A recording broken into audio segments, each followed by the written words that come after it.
Welcome to another episode of Daily Wisdom Words podcast. I am your host, Rini O'Day. Daily Wisdom Words is an online community for writers and poets all over the world. Join us every Saturday at 9 a.m. Pacific time, where we will be talking to some very distinguished guests like today, each one specializing in topics you don't want to miss. Hey everyone, I am Neil Trivedi and I will be your co-host today. We want to thank you for joining us and give a very warm welcome to another episode of Daily Wisdom Words podcast. We're both excited to be here every Saturday at 9 a.m. Pacific. We also want to give a shout out to all the Daily Wisdom Words members who are listening today. Want an exclusive sneak peek at our future guests? Go to our website, dailywisdomwords.com, where you'll have full access to our podcast page, which is updated every Wednesday morning at 9 a.m. Pacific. The link of the podcast page is posted in the description. On that page, not only will you see who the upcoming guest is, but you'll also be able to submit a question for that guest and any feedback and suggestions you have for the podcast. We want to hear from you. Today, we have not only a great writer and the author of a soul-stirring memoir, I'm Still Here, but an inspiration to everyone with PTSD. It is a pleasure to welcome my friend and a friend of Daily Wisdom Words, Davina Lytle. Hi, sweetie. Hey. Hi, guys. Hi, Rini. Hi, Neil. Hey, welcome to our show. Thank you so much. Thanks for inviting me.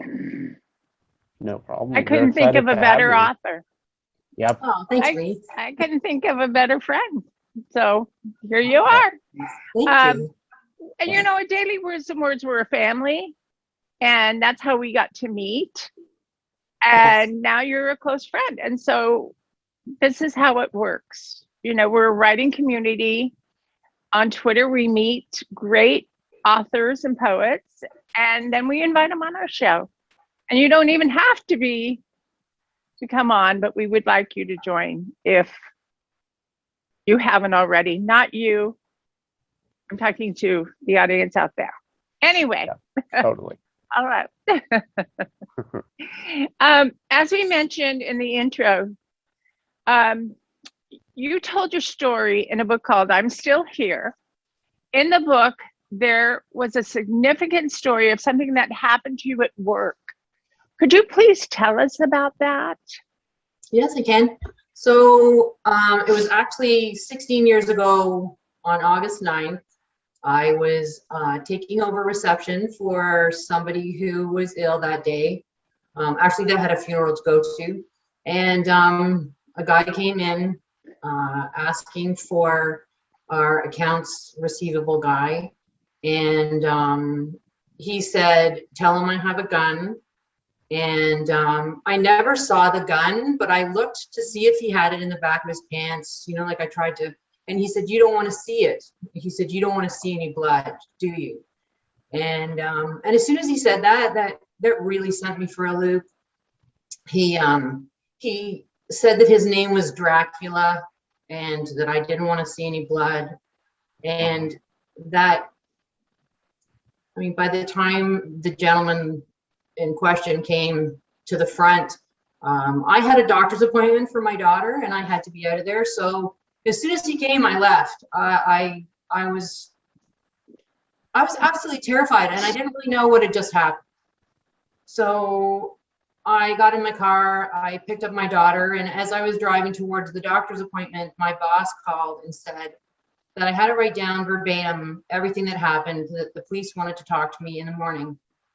So I wasn't too bad until I got home that night. I mean, I don't really remember getting to the doctor. I don't remember what happened at the doctor's, but I spent probably about 4 or 5 hours putting together this statement for the police. And the more I went over it, the more that I remembered. And I think the more that it made me realize that I really had been in danger. And the next morning, trying to go back for this appointment was just, it was horrible. I sat in the car crying until the guy the accounts receivable came, and we walked in together. But I wasn't allowed to talk to the police alone. My boss was in the room, and I was told that it wasn't a threat, that I wasn't allowed to charge him, which Wow. I'm not sure how I've got a gun and you don't want to see any blood is, but I wasn't allowed to charge That's him. bizarre. Unbelievable. Unbelievable. Was that, you said that when you were writing it out is when you realized the severity of the situation, it dawned on you. Was that difficult to relive it as soon as it happened? Because I'm sure it was scary as it was happening, but then to go back and revisit it, to write it and report it, I'm sure that was that a difficult experience for you? Oh, it was really difficult. And like I said, as the more I sat there writing it out, the more I realized what had happened, and it scared me. It was, Right. I don't know, I guess what sent me on my path, down the PTSD road. Right. Can you explain the PTSD path that you went through? Yeah, for sure. For me, I had been living with PTSD, but I didn't know it. I had been extremely hypervigilant in my life. My kids, when they had nightmares at night, they were afraid to come in the room because if they came near me, I would gasp, because a lot of my trauma happened at night. But I didn't really realize it. I'd kind of covered it up and I was coasting along. And then when I had to go to therapy, because it happened at work, it had to be done through WSIB. Right. So when I started going for therapy, the first session, it was 3 days. I had to go back 3 days in a row. And they talk to you and they have you write down everything about your childhood, what the things that you remember about your parents, about your siblings, etc.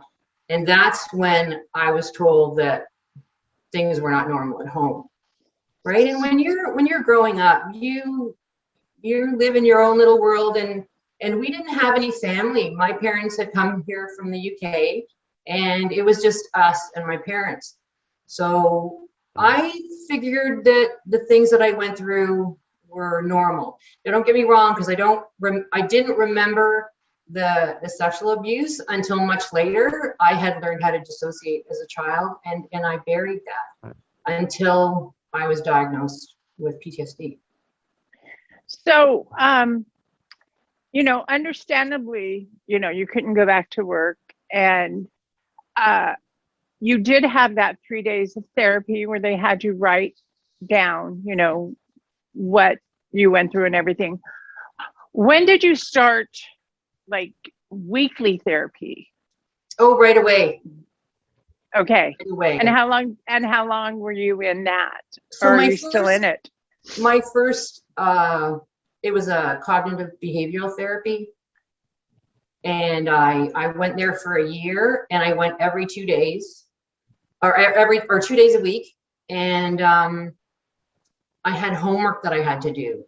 I was supposed to go and sit in a bank or a restaurant or anywhere that I felt fearful until I didn't feel fearful anymore. But at that point, I was afraid to go outside my house because so I was afraid of the guy that held me up, but they were bringing forth all of the other trauma. And my oldest brother had threatened my life on many occasions. And I was terrified of him and the guy that held me up. And I was afraid to leave my house. So the only time I left was to go to therapy. I couldn't go to family get-togethers. It was too hard. The panic attacks, you can't function. And how long did it take you to find the right therapist? I mean, I know you went through many. It says in the book that, it wasn't an easy journey to find that right therapist. Yeah, no. Right? Yeah. It wasn't at all. And I tried all kinds of different therapy. And the hardest thing about the therapy is you go into it thinking, okay, this one's going to work.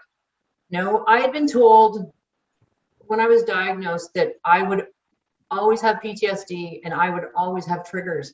And when they told me that, I was afraid to leave my house. I couldn't sleep. And I thought that what they meant was I was going to be living like that for the rest of my life. And I did a lot of research. I've done so much research about this since I found out. And I did all kinds of different therapies. And then you go for the therapy and it wouldn't work. And it would just be such a letdown, thinking that, okay, so this is my new reality.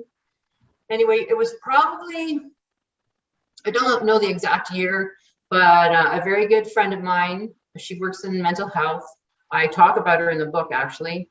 She recommended traumatic incident recovery or reduction therapy. And I said to her, I don't want to do it. I don't want to do any therapy right now. I'm done, right? I just don't want to go down that road. You get completely triggered thinking, you know, going through the analyzing. So you're completely triggered, but then they don't help you. So there you are left on your own, you know, feeling suicidal, feeling like there's no help out there for you at all. And so I told Marianne, no, I wasn't ready to do it. So she took the course and said, I've done it. I've done the course, so I can do it when you're ready.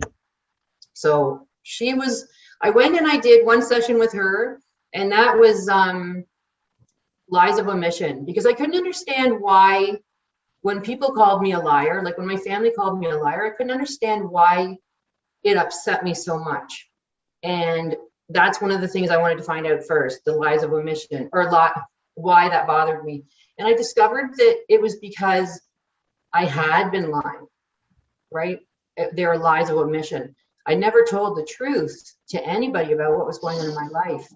So, and this is your childhood, correct? Yes, yes. Yeah. And not just my whole life, pretty much, you know, keeping what happened in my life a secret. Right, and kind of suppressing it down. Yeah. Right, what you went through.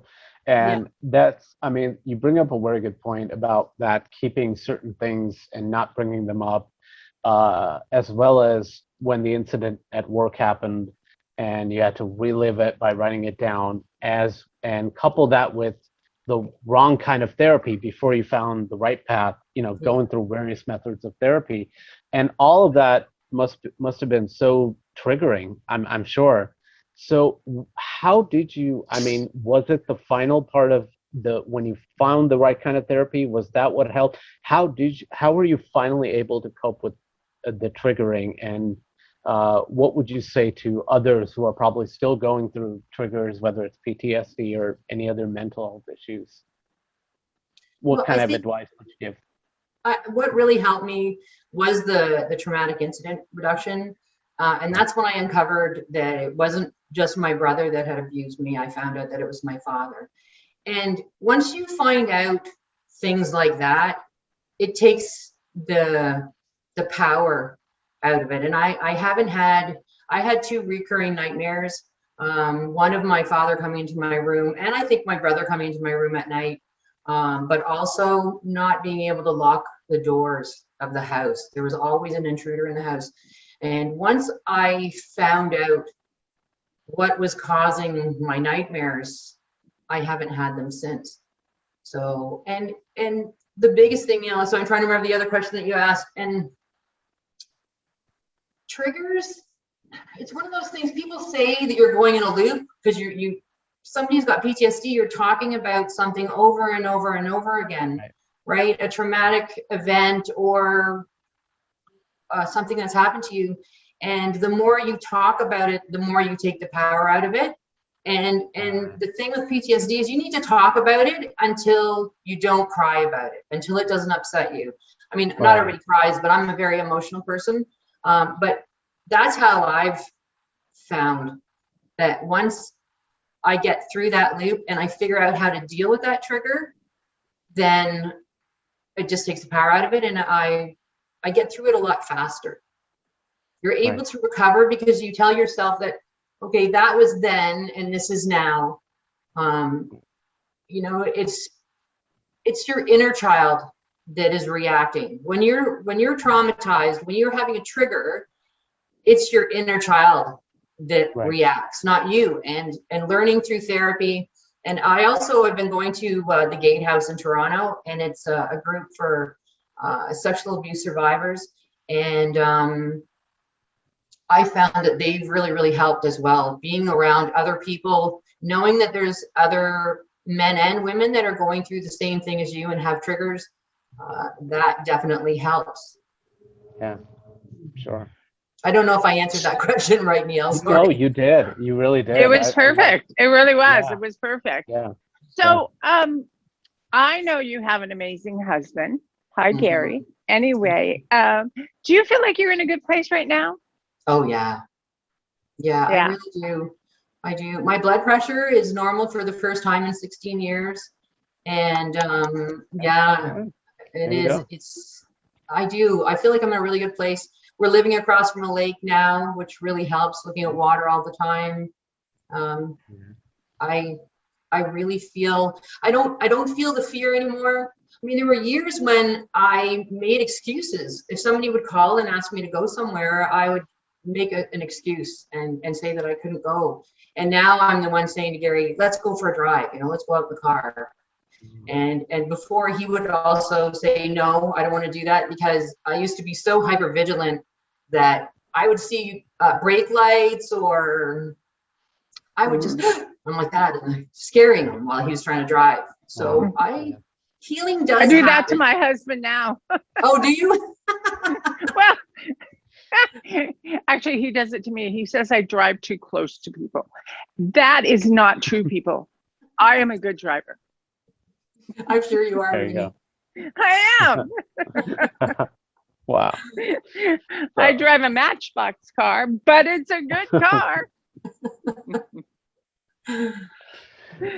Oh, the fun we have. Yeah.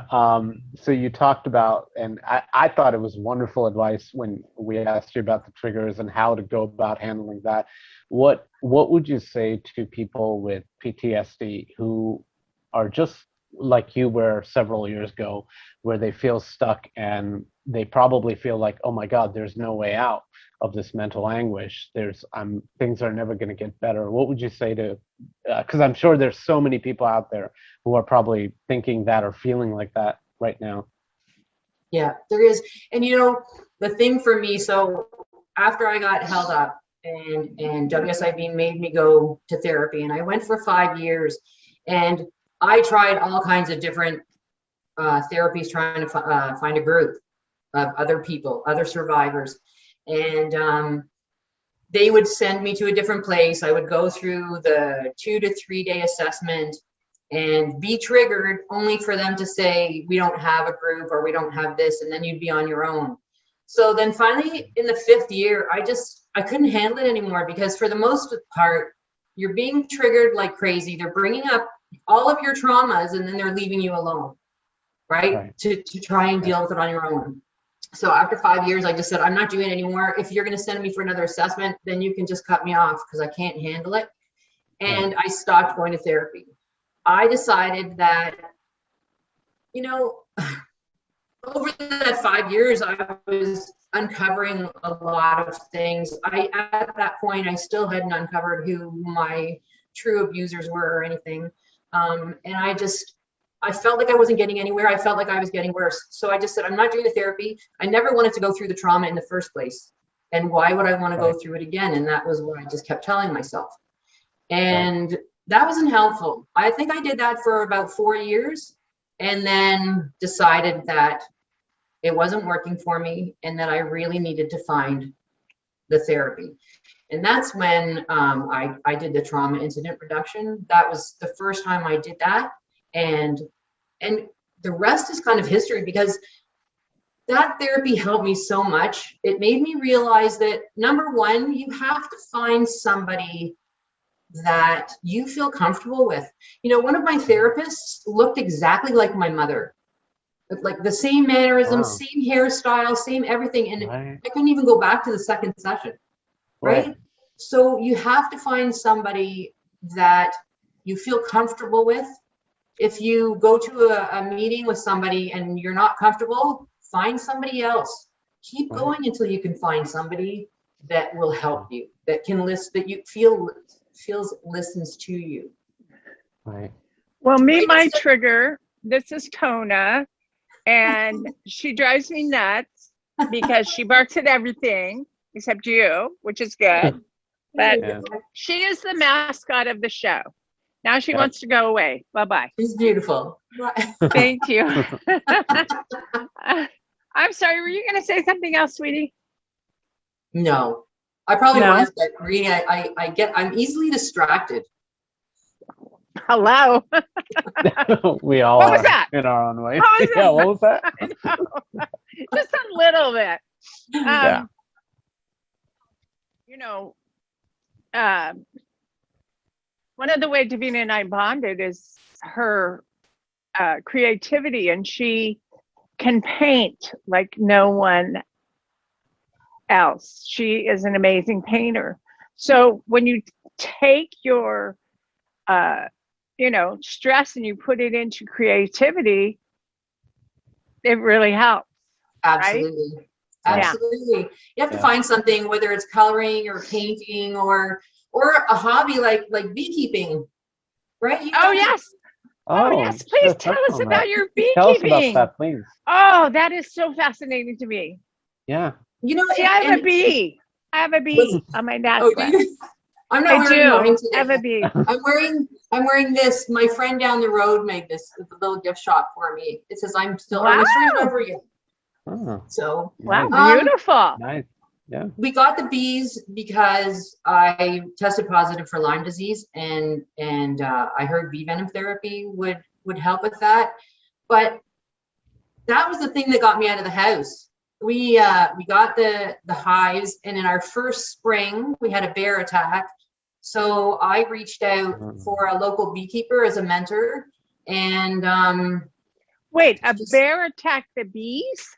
yeah, the beehive. Oh, honey. Was it like, oh, yeah, the honey. honey, yeah. Yeah. Oh, honey. Yes. So I met this mentor, and she also struggles with PTSD, and we really hit it off. And I think it had only been maybe a month or so, and she called me the one morning, and somebody was supposed to be helping her and couldn't, and asked if I could go. And it was really early. It was 7:30 in the morning. I got in my clothes, got in my car, and I was probably about halfway there before I realized that I hadn't made an excuse, that I just got in my car and went. It was Yay. Wow. crazy. Yeah. But yeah, I love my bees. I do. I love them. Even though they sting us, I love them, and I think it's a great hobby. Right. Well, So that's what we need, is yeah. a hobby of That's- some sort. That's a bee's trigger to sting Yeah. somebody. They Okay. have their triggers Okay, just there- like I we know. people do, right? These jokes are getting really bad, guys. Yeah. Really bad. But so is there anything else? There is a lot in this book that people can pick up. Would you tell us where, and would you tell us about your blog and your website and anything else? You can purchase my book on Amazon right now. I haven't got my website set up for it yet. I keep a blog. I started writing my blog when I talked about writing a book. The editor said you need to create a platform. And up until that point, I was honestly, there was mine and Gary's feet kind of crossed on the edge of our hot tub, and that was it. I had no picture of me anywhere on the internet because I was hiding, because my life had been threatened by family members, and my brother, and I just didn't have a good relationship with my family. And so I hid. I had no my face wasn't on the internet anywhere. And the editor said you have to create a platform to find out if people would be interested in buying your book. So I put my picture out there on Facebook, and then I joined Twitter, and Twitter was probably one of the best things I did, because it put me with that first group of people that were mental health survivors, and especially PTSD. And it really helped me to feel like I was normal for the first time. And well, I got news for you, girlfriend. You are normal. Yeah. Thanks. Thanks. Thank you. But I'm sorry I interrupted, but for the first time? For the first time. Sorry, Irene. That was... You were talking about for the first time you Oh, felt... for the first time, I felt normal. I felt like I fit in somewhere, and I found that group that I had spent so many years trying to find. And quickly, I mean, I had a lot of followers. I'm now up to 19,000 followers on there, and most of them are people that deal with mental health, whether it's psychologists or survivors. And then I created a page on Facebook, and then I started writing a blog. And in the beginning, I was writing a weekly blog, and what I talk about, and it goes back to 2015, and I talk about everything that I struggled with in that time.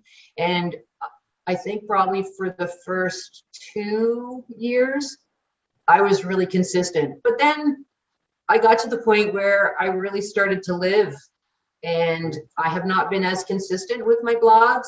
But for anybody that's looking for any information on how to get through PTSD and different things like family gatherings and whatever, I write about it all and how I got through. And I tried to keep them really positive, and I tried to talk about the things that were good in my life.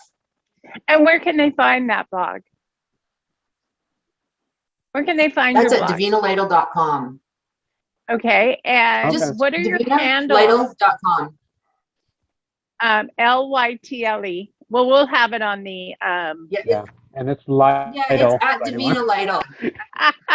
It's not little Was that Nil. Yes. Yeah. Guilty as charged. It's not Lytle. little Nil.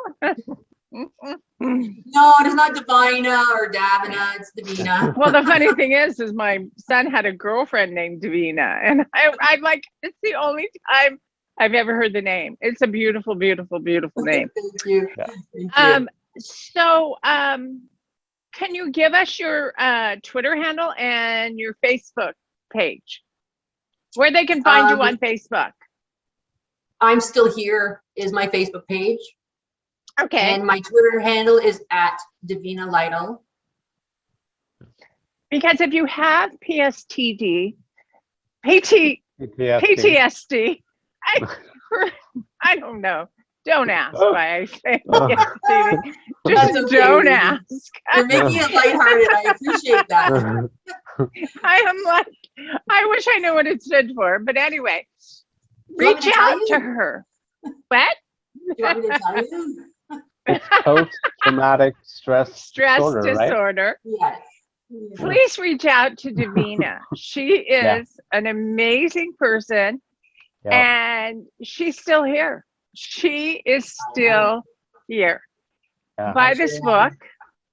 Buy this book, even if you don't have it. It's a very excellent read. Yeah. And it's I've read free it twice on so far. Kindle Unlimited, by the way. Yes. There you go. Yeah. Yes. So, there you go. God, it has been such a pleasure having you join really us have. today. And, Thank you, telling us our audience and us your story, because, I mean, it's a good platform. And, I think letting things out lets them out. So that's just me, but anyway.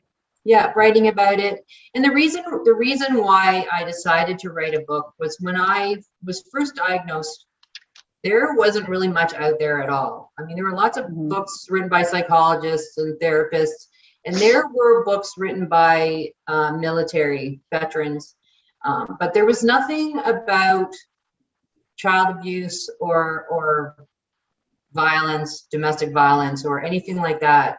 And I really felt like if I could write something that would I